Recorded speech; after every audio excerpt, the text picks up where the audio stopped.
ગીર ગઢડા તાલુકાના ધોકડવા ગામના વતની 2019ની બેચના IS મહેશભાઈ જાનીની રાજકોટ ખાતે નગરપાલિકાના રિજિયોનલ કમિશનર તરીકે નિમણૂક કરવામાં આવી. બનાસકાંઠા પાલનપુરના સુપર એડિશનલ કલેક્ટર મહેશભાઈ જાનીની રાજકોટના શહેરી ગૃહ નિર્માણ વિભાગ તેમજ નગરપાલિકાના પ્રાદેશિક કમિશનર તરીકે થઈ પોસ્ટિંગ.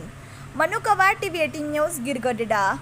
માતૃભૂમિમાં આટલા લાગણીથી તમારા દ્વારા સન્માનિત થઈને હું ગદગદિત થયો છું. સૌ પ્રત્યે આભારની લાગણી વ્યક્ત કરતા મારા સ્મૃતિપટ ઉપર એક આખું પિક્ચર દોડી ગયું. હું તો 15 વર્ષની ઉંમરે ધોકડવાથી અમદાવાદ ગયો ભણવા માટે. અને નીતિનભાઈ સાહેબે કીધું એમ આખી મોટી સ્ટોરી છે. પણ એના પહેલાં હું કહું કે જ્યારે અહીંયા પ્રાથમિક શાળામાં ભણતા ત્યારે રાજાભાઈ ને તખુભાઈ ને અમારા મોટી બેન સગુણાબેન ને બધા સાથે ભણતા. ત્યારે અમને પહેલી વાર ખબર પડી કે આપણે સામત ભાણજી કીડેજા આપણા ગામના એકમાત્ર ગ્રેજ્યુએટ છે અને ઉના ખાંડ ફેક્ટરીમાં નોકરી કરે છે. એટલે અમે ભાણજી બાપાને અહીં બેસતા એને મળવા જાય કે સામતભાઈ ક્યારે મળે, કે તો ઉના રહે ખાંડ ફેક્ટરીના ક્વાર્ટરમાં રહે. તો કીધું એ આવે ત્યારે અમારે એને જોવા છે. ત્યારે તો હાવ નાના છોકરા ચોથા પાંચમામાં ભણતા ને એક એમ કે ગ્રેજ્યુએટ થયેલા છે. ગ્રેજ્યુએટ બહુ મોટો શબ્દ. એ ગોખતા અમને 4-5 દી લાગ્યા. અને પછી એમ થયું કે જો આપણને આ શબ્દ બોલવામાં તકલીફ પડે તો આ માણસ તો થઈ ગયા, તો ઢોકળવામાંથી કોક થયું છે તો એને આપણે જોવા જોઈએ.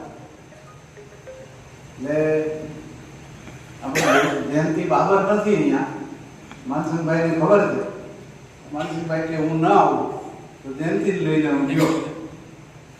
અને પછી અમે પહેલી વાર હામદભાઈને મળ્યા કે ગ્રેજ્યુએટ શું હોય, કેટલું ભણવું પડે. તો કે આમ લાઈનસર ભણીએ ને તો 15મું ધોરણ પાસ કરીએ ત્યારે ગ્રેજ્યુએટ થવાય. તો એમ થાય કે હજી તો આપણે 5માં છીએ. એટલે એ પહેલી વાર એક ગ્રેજ્યુએટને જોયા ત્યારે એક પ્રેરણાનું એમ કે ઝરણું તૂટ્યું. ક્યાંક મનોરમ ગાંઠ વાળી કે 10 વર્ષ તો ભણવું જ છે. બરાબર. પછી રાજાભાઈએ 7મા ધોરણમાં શાળાંતની પરીક્ષા પાસ કરી. એ જમાનામાં 7મા ધોરણમાં શાળાંતની એક પરીક્ષા, રાજ્ય પરીક્ષા બોર્ડ લેતું અને એ પાસ થાય તો એને 5000 રૂપિયાની સ્કોલરશીપ મળે. અને રાજાભાઈની તો એ વખતે બુઢા બાપાની એવી ફર નહોતી કે એમને બહાર ભણવા મોકલે. એટલે આપણે શાળાંત તો આપી, પણ અમે 7મા ધોરણમાં આવ્યા ત્યાં સુધી સકુરભાઈને ખબર છે આપણે બધાએ આપી હતી. તો શાળા પાસ કરી, પણ ત્યારે શિષ્યવૃત્તિની યોજના જતી હતી. ગામની વસ્તી 5000 હોવી જોઈએ, 5000 થી ઓછી હોવી જોઈએ અને 5000 થી ઓછી આવક હોવી જોઈએ. એવો દાખલો રત્નાદા લખી દે અને સહી કરે રનતા કાના. રત્ના કાનાને બદલે રનતા કાના એવું લખી અને સહી કરી દે. ગ્રામ પંચાયતનો દાખલો આપે 5000 થી ઓછી આવક છે. આ સુધીમાં રાજાભાઈને એન્જિનિયરિંગમાં એડમિશન મળી ગયું. એક્ઝેક્ટ 5 વર્ષ મારાથી આગળ ભણતા હતા.